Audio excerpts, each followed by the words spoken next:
appreciate you being here. Late last night and early today, at my direction, the United States Armed Forces conducted an extraordinary military operation in the capital of Venezuela. Overwhelming American military power, air, land, and sea, was used to launch a spectacular assault. And it was an assault like people have not seen since World War II. It was a force against a heavily fortified military fortress in the heart of Caracas to bring outlaw dictator Nicolas Maduro to justice. This was one of the most stunning, effective, and powerful displays of American military might and competence in American history.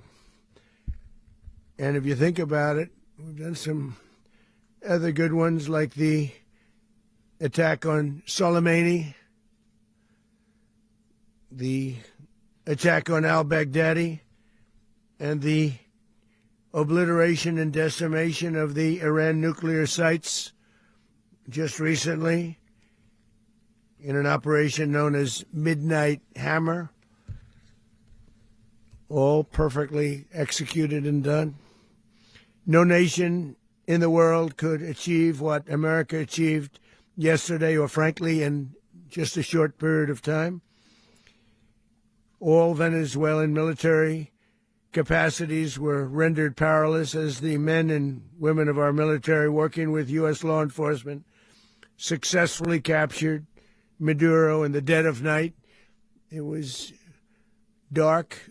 The lights of Caracas were largely turned off due to a certain expertise that we have. It was dark and it was deadly. But captured along with his wife, Cilia Flores, both of whom now face American justice.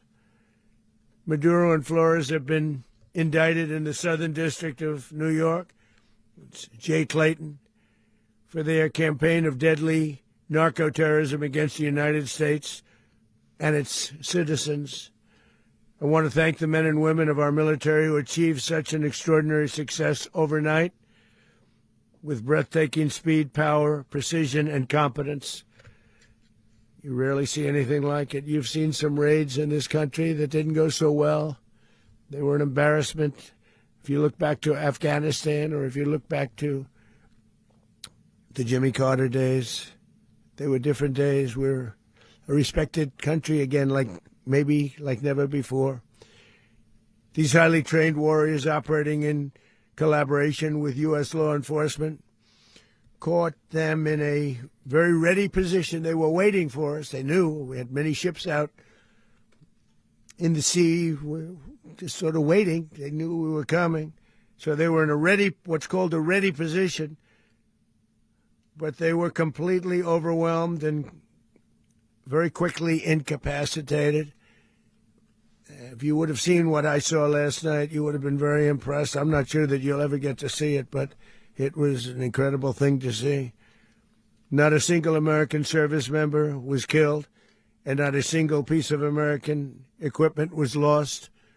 We had many helicopters, many planes, many people involved in that fight.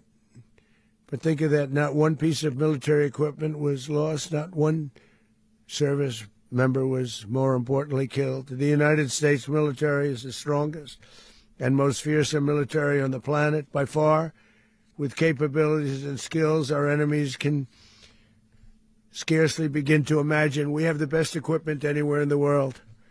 There's no equipment like what we have, and you see that even if you just look at the boats. You know, we've knocked out 97% of the drugs coming in by sea. 90%. Each boat kills on average, 25,000 people. We knocked out 97%. And those drugs mostly come from a place called Venezuela. We're going to run the country until such time as we can do a safe, proper, and judicious transition. So we don't want to be involved with having somebody else get in, and we have the same situation that we had for the last long period of years.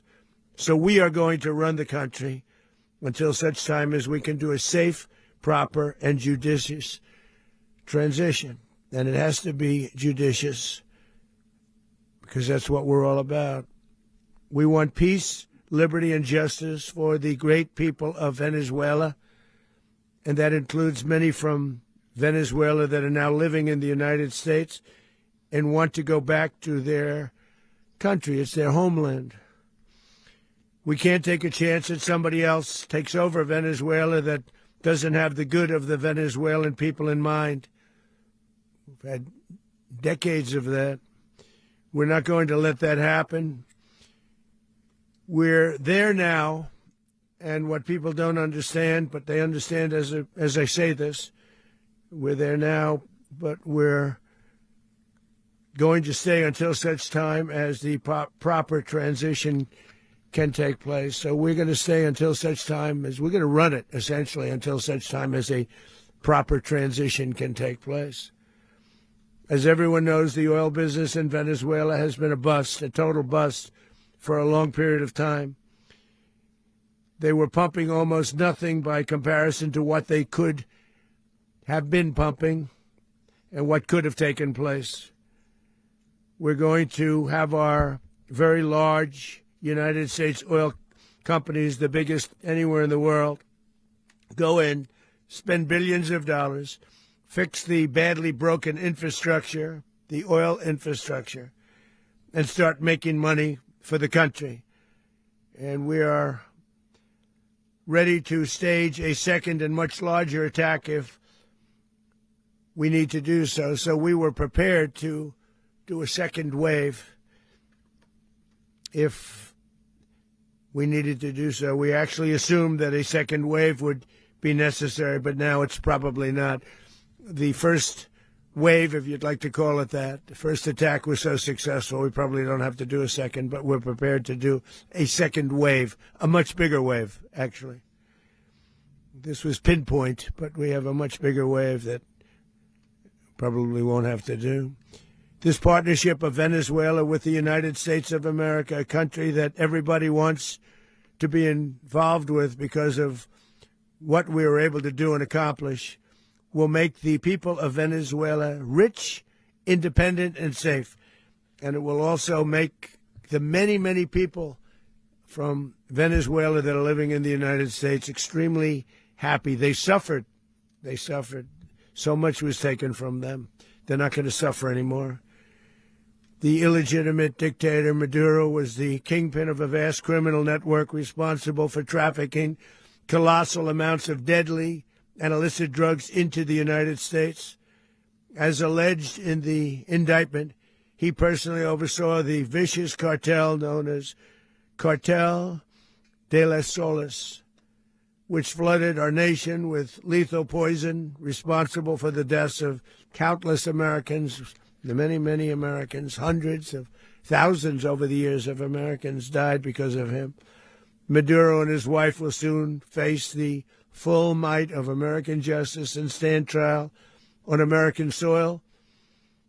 Right now, they're on a ship. They'll be heading to, ultimately, New York, and then a decision will be made, I assume, between New York and Miami or Florida.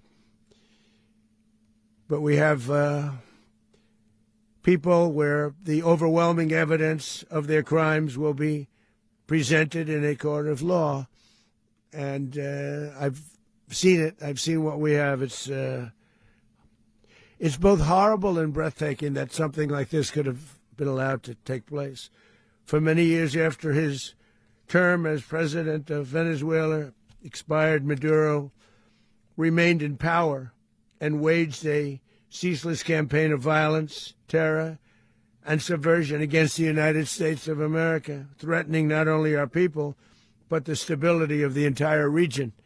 And you all saw it. In addition to trafficking gigantic amounts of illegal drugs that inflicted untold suffering and human destruction all over the country, all over, in particular the United States.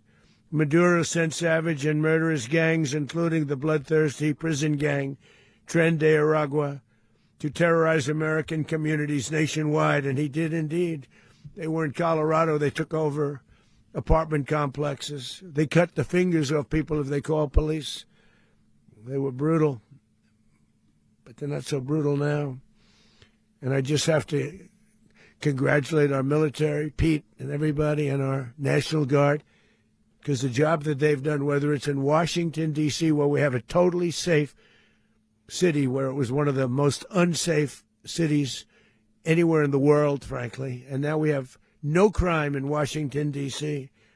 We haven't had a killing. We had the terrorist attack a few weeks ago, a little bit of a different kind of a threat, but we haven't had a killing in a long period of time, 6-7 months. We used to have on average two a week in Washington, our capital. We don't have that anymore. The restaurants are opening. Everyone's happy. They're going, they're walking their daughters, they're walking their children, their wives. They walk to restaurants. Restaurants are opening all over Washington, D.C. So I want to thank the National Guard. I want to thank our military. And I want to thank law enforcement. It's been amazing. And they should do it with more cities. We're doing it, as you know, and we're doing it in Memphis, Tennessee right now, and crime is down.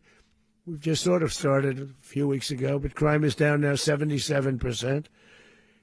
And the governor of Louisiana called, great person, and he wanted us to help him, as you know, in a certain very nice part of Louisiana.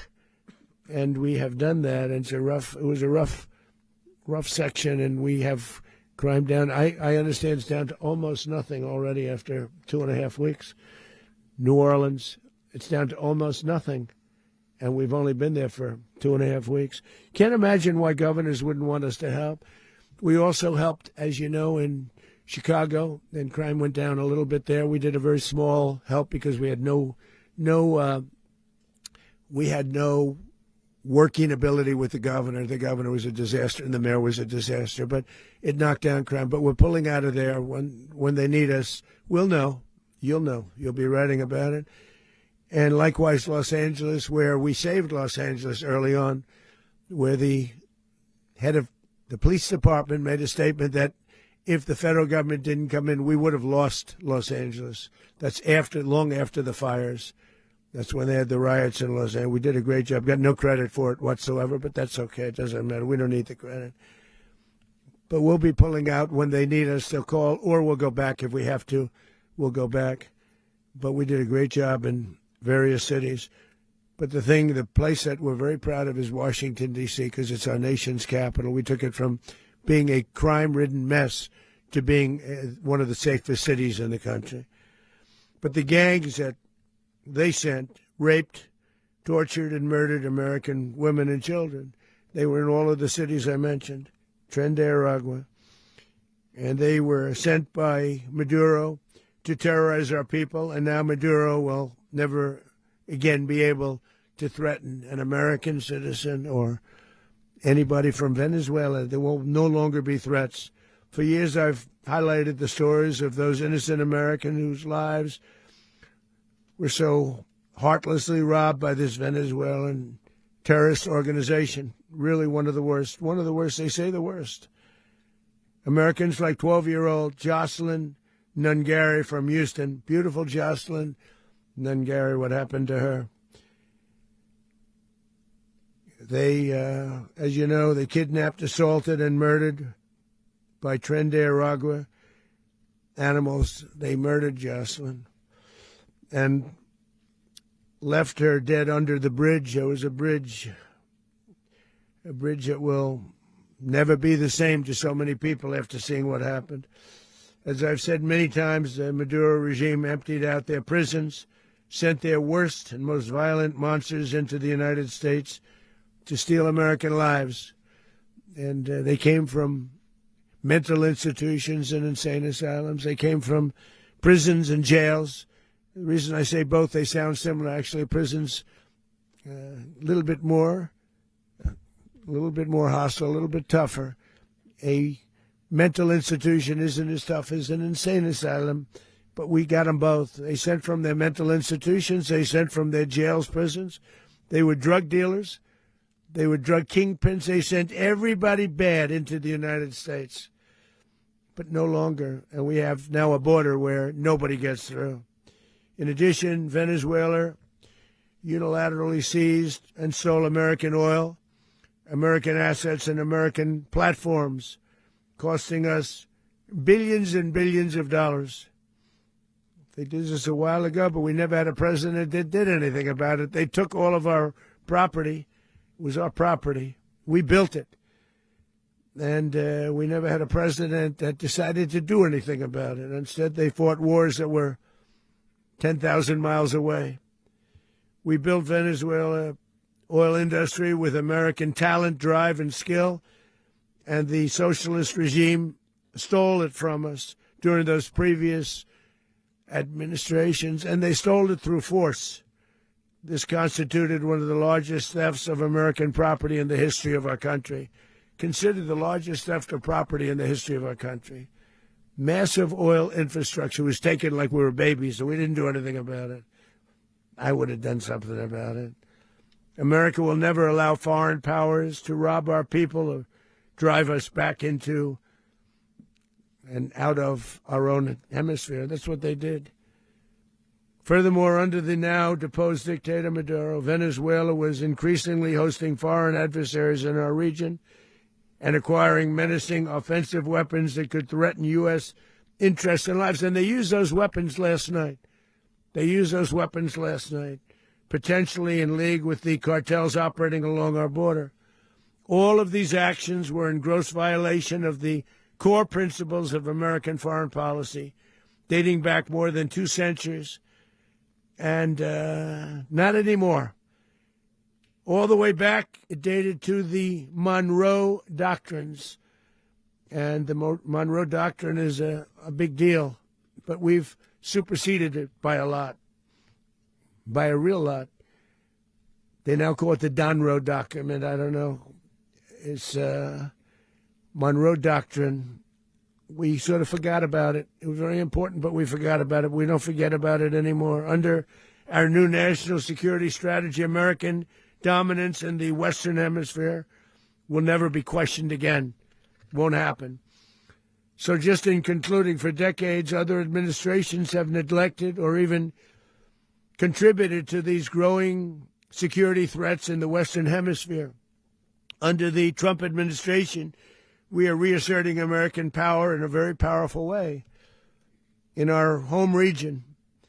And our home region is very different than it was just a short while ago. The future will be, and we did this in my first term. We had great dominance in my first term, and we have far greater dominance right now.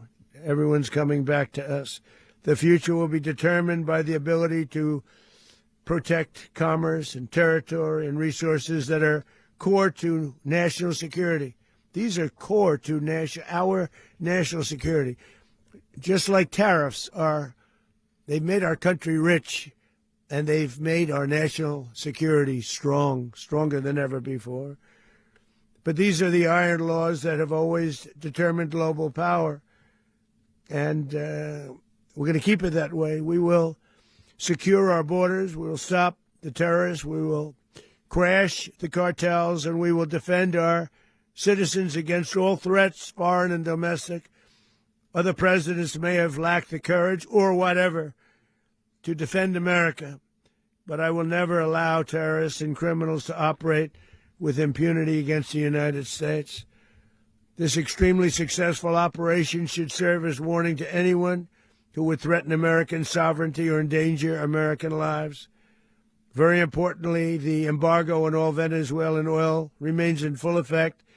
The American Armada remains poised in position, and the United States retains all military options until United States demands have been fully met and fully satisfied. All political and military figures in Venezuela should understand what happened to Maduro can happen to them, and it will happen to them if they aren't just fair, even to their people. The dictator and terrorist Maduro is finally gone in Venezuela. People are free. They're free again.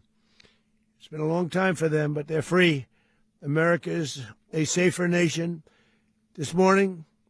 It's a prouder nation this morning because it didn't allow this horrible person and this country that was doing very bad things to us. It didn't allow it to happen. And the Western Hemisphere is right now a much safer place to be. So I want to thank everybody for being here. I want to thank General Raisin Kane. He's a fantastic man. I've worked with a lot of generals. I worked with some I didn't like. I worked with some I didn't respect. I worked with some that just weren't good. But this guy is fantastic. I watched last night one of the most precise attacks on sovereignty. I mean, it was an attack for justice. And I'm very proud of him, and I'm very proud of our Secretary of War, Pete Hegseth, who I'm going to ask to say a few words. Thank you very much.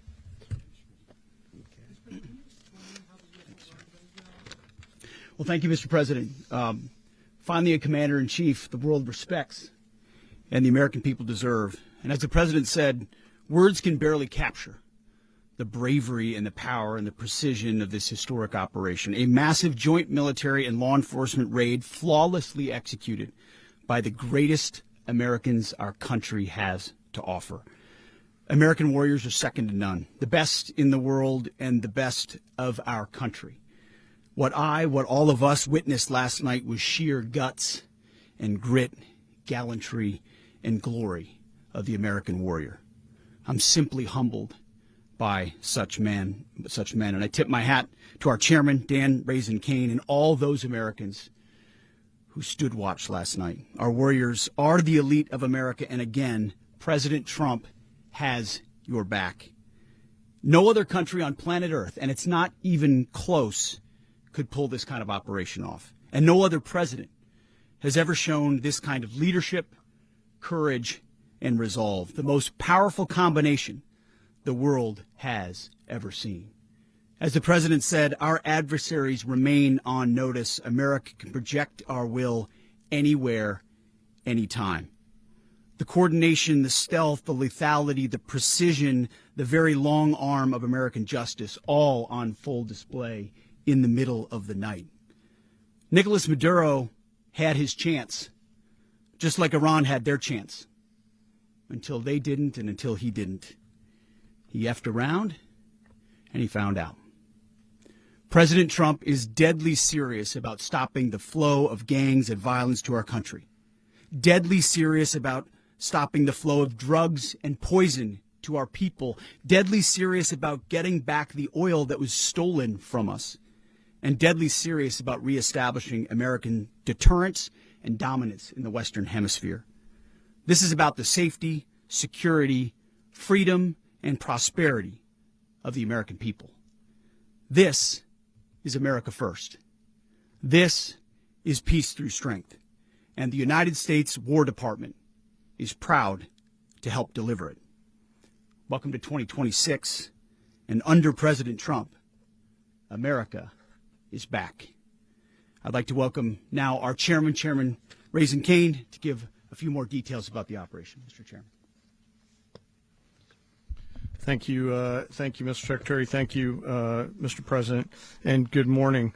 Last night, on the order of the President of the United States and in support of a request from the Department of Justice, as the President said, the United States military conducted an apprehension mission in Caracas, Venezuela, to bring to justice two indicted persons, Nicolas and Cilia Maduro.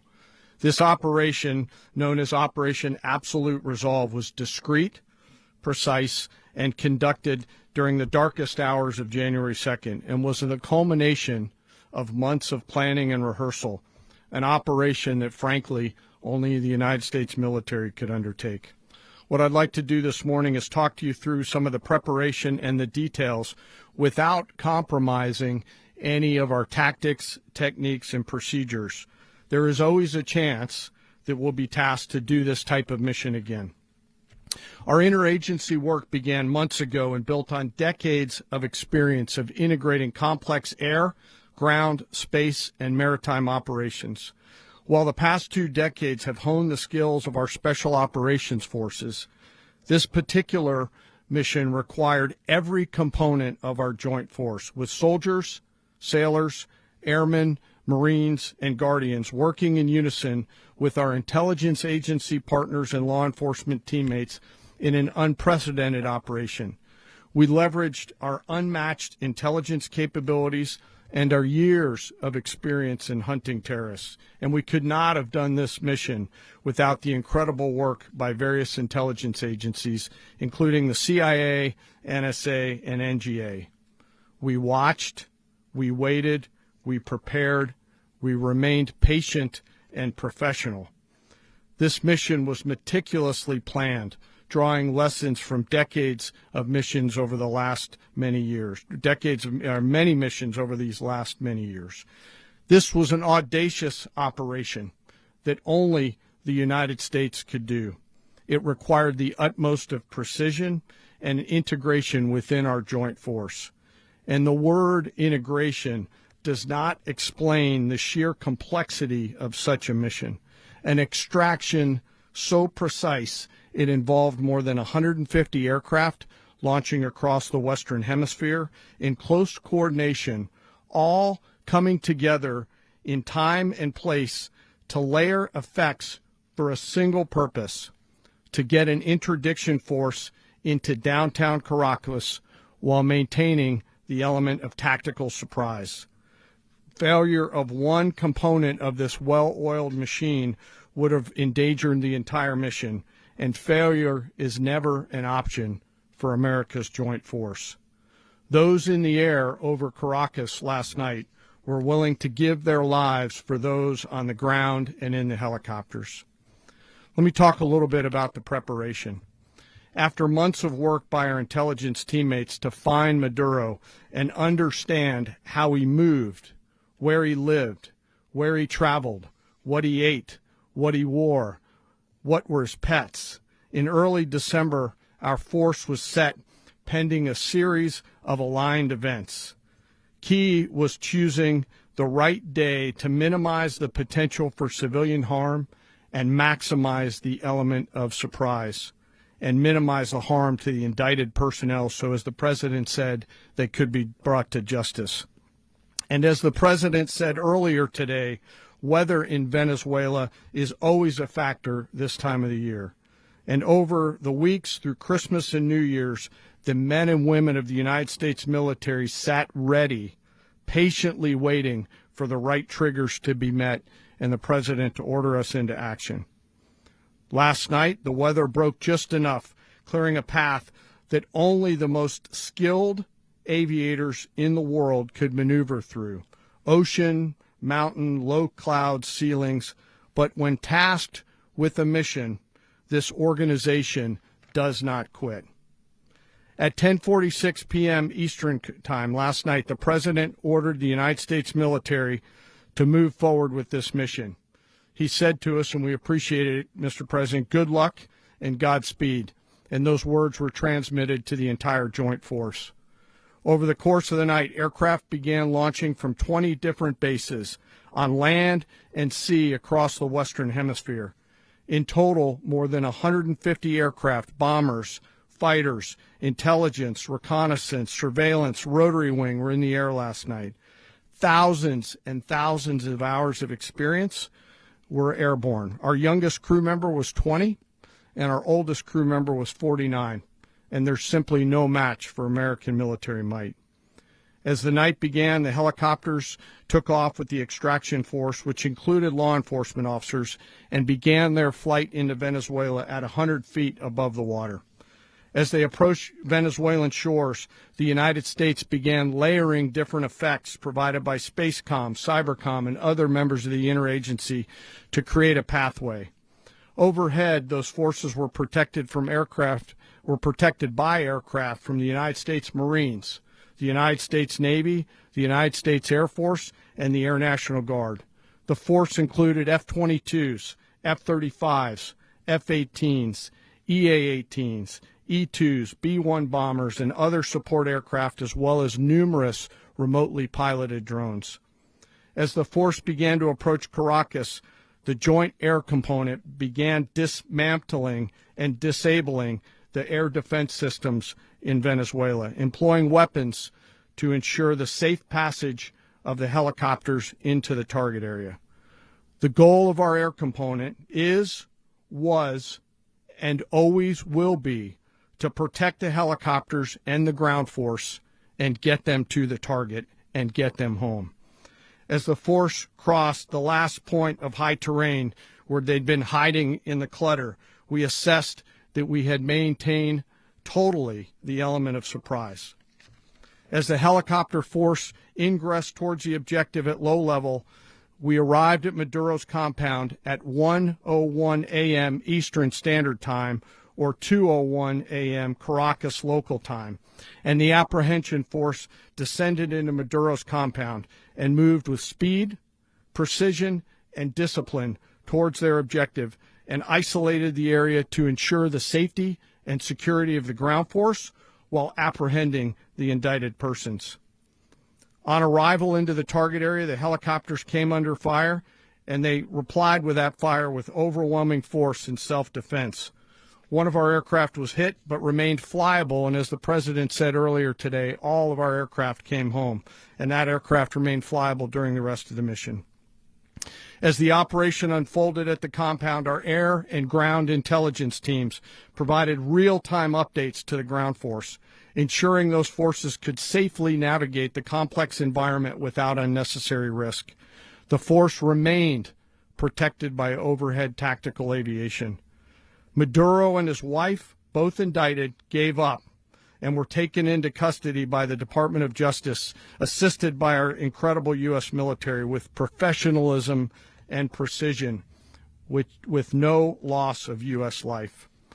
After securing the indicted persons, the force began to prep for departure. Helicopters were called in to exfiltrate the extraction force, while fighter aircraft and remotely piloted aircraft provided overhead coverage and suppressive fire. There were multiple self-defense engagements as the force began to withdraw out of Venezuela. The force successfully exfiltrated and returned to their afloat launch bases, and the force was over the water at 3:29 a.m. Eastern Standard Time with indicted persons on board. And both Maduro and his wife were embarked aboard the USS Iwo Jima. In closing, what we've witnessed today is a powerful demonstration of America's joint force. We think, we develop, we train, we rehearse, we debrief, we rehearse again and again, not to get it right, but to ensure that we cannot get it wrong. Our jobs are to integrate combat power so when the order comes, we can deliver overwhelming force at the time and the place of our choosing against any foe anywhere in the world. I am immensely proud today of our joint force and filled with gratitude to represent them here today. There is simply no mission too difficult for these incredible professionals and the families that stand by them and support them. As we stand here this morning, our forces remain in the region at a high state of readiness, prepared to project power, defend themselves, and our interests in the region. This operation is a testament to the dedication and unwavering commitment to justice and our resolve to hold accountable those who threaten peace and stability. In closing, I want to express my heartfelt gratitude to the brave men and women who executed this mission. Their courage and tireless commitment to our nation are what makes us strong. Thank you, Mr. Secretary, and thank you, Mr. President. Well, I don't have much to add to what you've heard now, other than the following points. Nicolas Maduro was indicted in 2020 in the United States. He is not the legitimate president of Venezuela. That's not just us saying it. The first Trump administration, the Biden administration, the second Trump administration, none of those three recognized him. He's not recognized by the European Union and multiple countries around the world. He is a fugitive of American justice with a $50 million reward which I guess we saved $50 million. And Make sure. yeah, exactly. But Don't let anybody claim it. Nobody deserves it but us. But I want to be clear about one thing. Nicolas Maduro had multiple opportunities to avoid this. He was provided multiple very, very, very generous offers and chose instead to act like a wild man, chose instead to play around. And the result is what we saw tonight. The other message here is the following. You have a guy, like many people around the world, they like to play games. You have a guy who decides he's going to invite Iran into his country, is going to, do the confiscation of American oil companies, is going to flood our country with gang members, is going to take Americans prisoner and try to hold them for hostage and trade them like he was able to do with the Biden administration. Basically likes to play games all this time and thinks nothing's going to happen. And I hope what people now understand is that we have a president. The 47th president of the United States is not a game player. When he tells you that he's going to do something, when tells you he's going to address a problem, he means it. He actions it. I can tell you, I've watched this process now for 14, 15 years, been around it. Everybody talks. I'm going to do this. I'm going to do that. When I get there, we're going to do this. We're going to take. This is a president of action. Like, I don't understand yet how they haven't figured this out.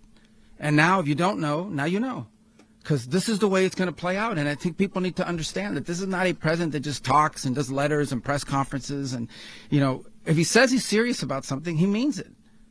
And this is something that was a direct threat to the national interest of the United States. And the president addressed it. There's a president of peace, by the way. I told you what I just said earlier. This guy had multiple opportunities to find his way somewhere else and figure out another. He could have been living somewhere else right now, very happy. But instead, he wanted to play big boy. And so now, he's got other sets of problems on his hands. And but I think that the message here should be for the world. Look, the president doesn't go out looking for people to pick fights with. He's not generally wants to get along with everybody. We'll talk and meet with anybody. But don't play games. Don't play games with this president's in office because it's not going to turn out well. And so I hope that, I guess that lesson was learned last night, and we hope it'll be instructive moving forward. Is that a message for Cuba, Mr. President? Mr.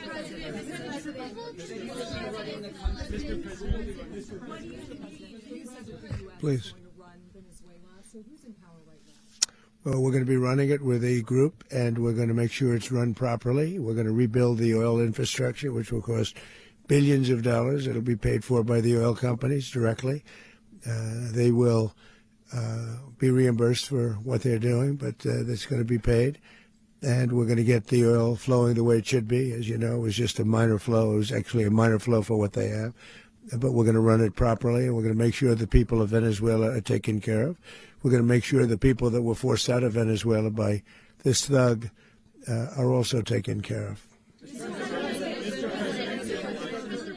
President, does the U.S. running the country mean that U.S. troops will be on the ground? How will that work?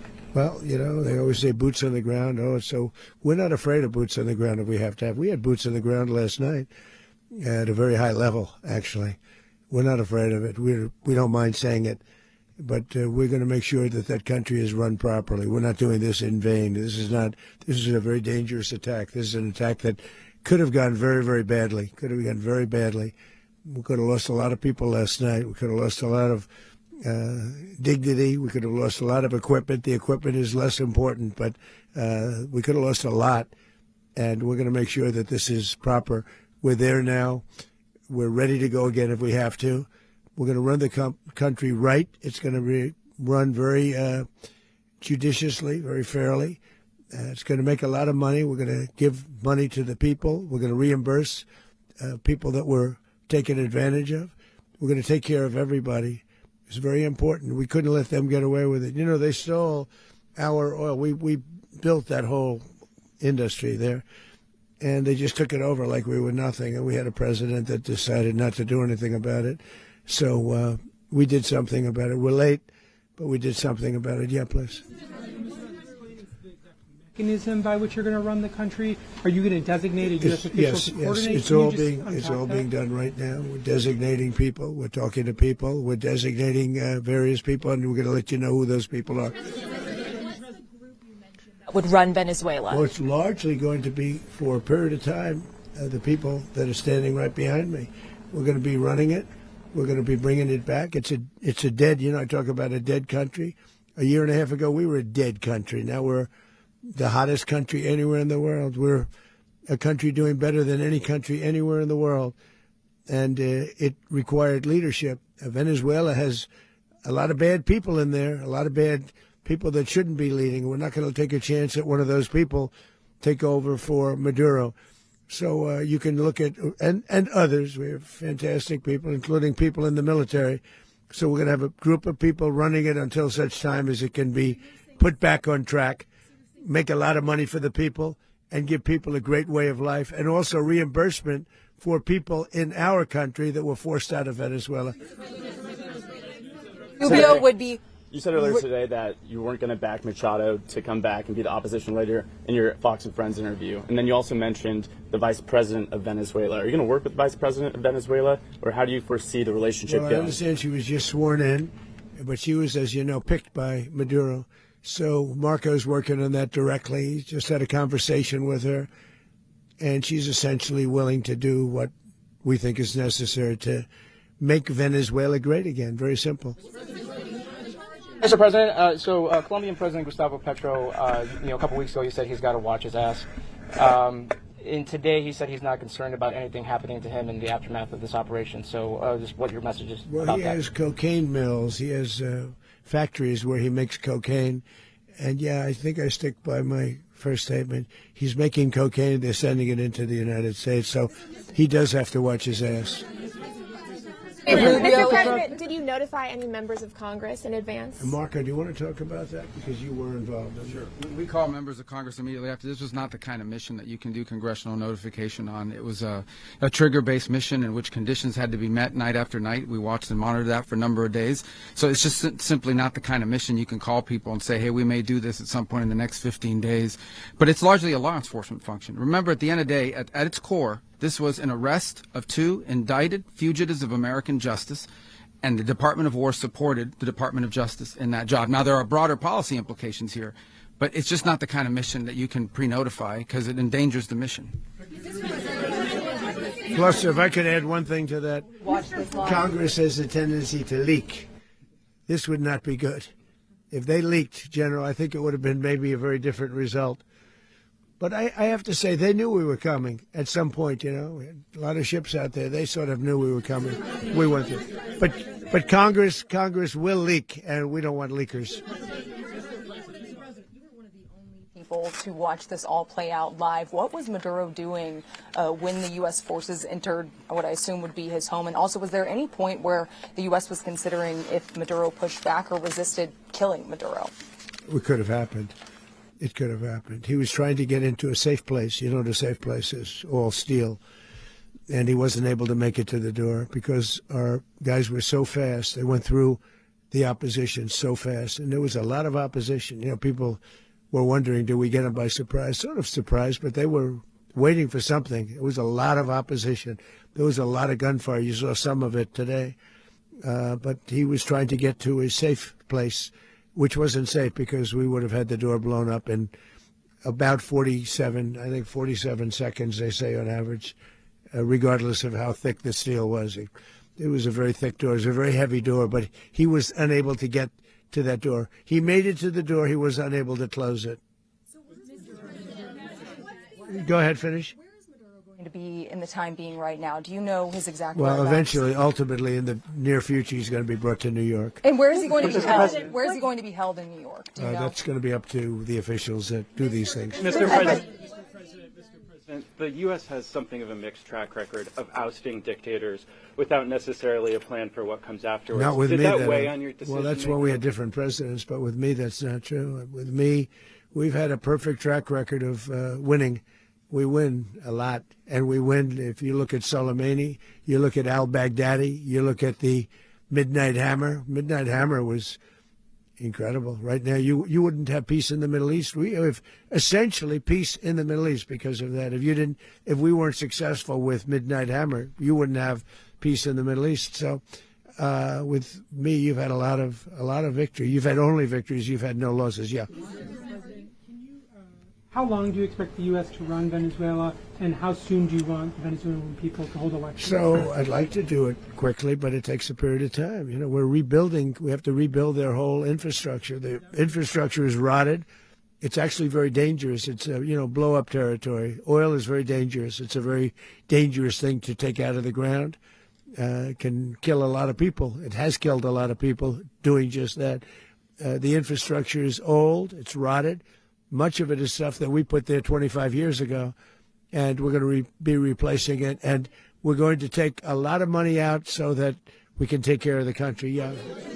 Are you saying that Secretary Rubio and Mr. President, China, Russia, and Iran have interests in Venezuela. How does this operation affect your relationships with them when it comes to the oil and drugs? In terms of China and Russia, Russia when we get things straightened out. But in terms of other countries that want oil, we're in the oil business. We're going to sell it to them. We're not going to say we're not going to give it to them. In other words, we'll be selling oil probably in much larger doses because they couldn't produce very much because their infrastructure was so bad. So we'll be selling large amounts of oil to other countries, many of whom are using it now, but I would say many more will come. Are you saying, Mr. President, are you saying that, Mr. President, are you saying that? Oh, Mr. President, thank you. What is your message to the people of Venezuela today? Of course, the civilian population specifically, they have a lot of questions. What is your message to the people of Venezuela? That you're going to have peace, justice. You're going to have some of the riches that you should have had for a long period of time. It was stolen from you. But you're going to have peace and you're going to have safety. You're going to have justice. You're going to have a country. You're going to have a real country. You're going to have potentially a great country. You know, if you go back 20 years, maybe even a little longer ago, that was a great country. And they destroyed it. Remember I said that if we lose this election, the United States will be Venezuela on steroids. That's what would have happened. Had we lost the election, the 2024 election, we suffered so badly. When you look at the border from 2020, what they did, what Joe Biden administration did to our country should never be forgotten.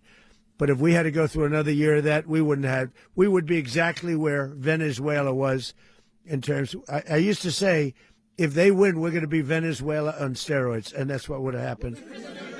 President, thank you. Are you saying that Secretary Hegseth and Rubio are going to be running Venezuela, and will you be sending in U.S. military troops to provide? They're going to be a team that's working with the people of Venezuela to make sure that we have Venezuela right.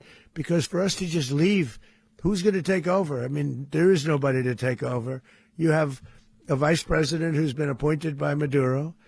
And right now she's the vice president, and she's, I guess, the president. She was sworn in as president just a little while ago. She had a long conversation with Marco, and she said, we'll do whatever you need. I think she was quite gracious, but she really doesn't have a choice. We're going to have this done right.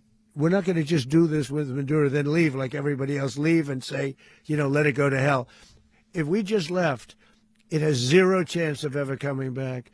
We'll run it properly. We'll run it professionally. We'll have the greatest oil companies in the world go in and invest billions and billions of dollars and take out money, use that money in Venezuela. And the biggest beneficiary are going to be the people of Venezuela. And also, I can't stress this strongly enough, the people that got thrown out of Venezuela that are now in the United States. And frankly, some want to stay and some probably want to go back. Yeah. In the country, and were any of the detained Americans? Well, right now they're very protected because nobody's going to mess with us. They're very protected. The people of, and we let them know that you better not touch one of them. Are you concerned that bad elements of the Maduro regime will remain in place? Well, we know who they are. We're on them, and they're acting much differently now than they would have acted 2 days ago. Okay, wait, behind you, please. Mr. President, why is running a country in South America America first? Well, I think it is because we want to surround ourselves with good neighbors. We want to surround ourselves with stability. We want to surround ourselves with energy. We have tremendous energy in that country. It's very important that we protect it. We need that for ourselves. We need that for the world. And we want to make sure we can protect it. Yes, sir. Please, go ahead. Yeah, is there a message here for Cuba and Diaz-Canel? Well, Cuba is an interesting case. Cuba is, not doing very well right now. That system has not been a very good one for Cuba. The people there have suffered for many, many years. And I think Cuba is going to be something we'll end up talking about because Cuba is a failing nation right now, very badly failing nation. And we want to help the people. It's very similar in the sense that we want to help the people in Cuba, but we want to also help the people that were forced out of Cuba and living in this country. Do you want to say something about that, Marco, please? Well, I mean, I just gave you a statement a few minutes ago about, when the president speaks, you should take him seriously. So suffice it to say, Cuba is a disaster. It's run by incompetent, senile men, and in some cases, not senile, but incompetent nonetheless. It has no economy. It's in total collapse. And by the way, they were, all of the guards that helped protect Maduro, this is well known, their whole spy agency, all that were full of Cubans. I mean, it's amazing. This poor island took over Venezuela in some cases. One of the biggest problems the Venezuelans have is they have to declare independence from Cuba that tried to basically colonize it from a security standpoint. So, yeah, look, if I lived in Havana and I was in the government, I'd be concerned, at least a little bit. Cutting off the oil flow to Cuba from Venezuela? Well, the president already announced a week ago that anything that's sanctioned, it's sanctioned oil, it's not going to be allowed to get there. So that's a pre-existing. The answer is yes. Yes.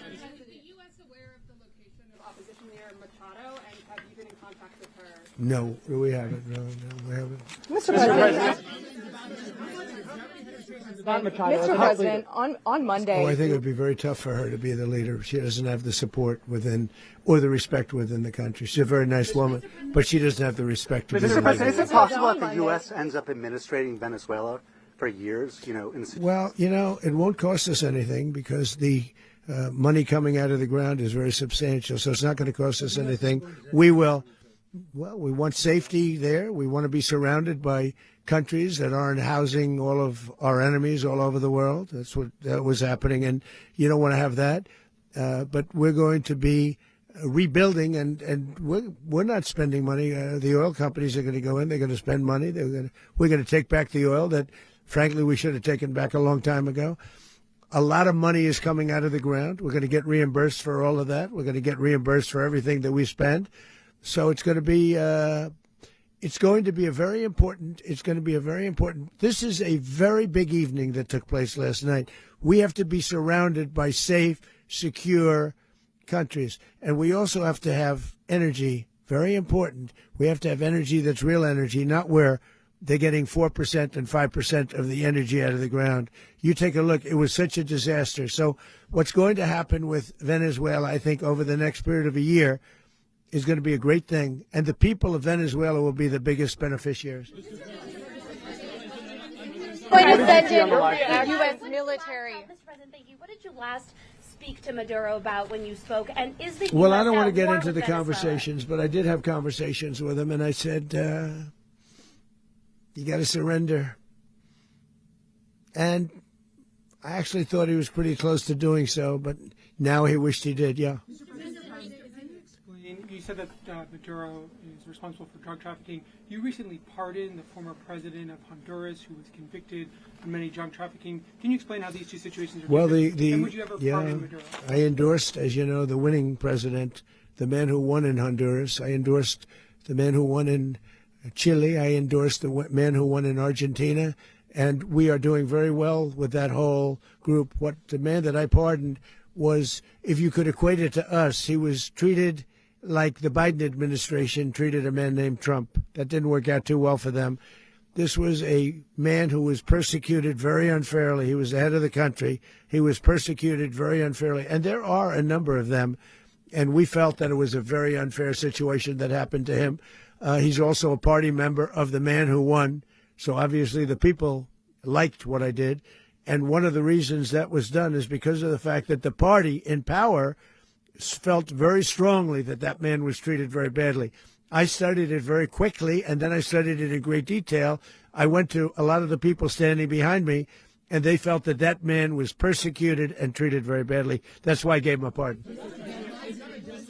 You referenced boots on the ground earlier. Can you just sort of button this up? Do you envision the U.S. military having a presence in Venezuela as the U.S. runs that country? No, we're going to have a presence in Venezuela as it pertains to oil, because we have to have, we're sending our expertise in. So you may need something, not very much. But no, we're going to be taking out a tremendous amount of wealth out of the ground.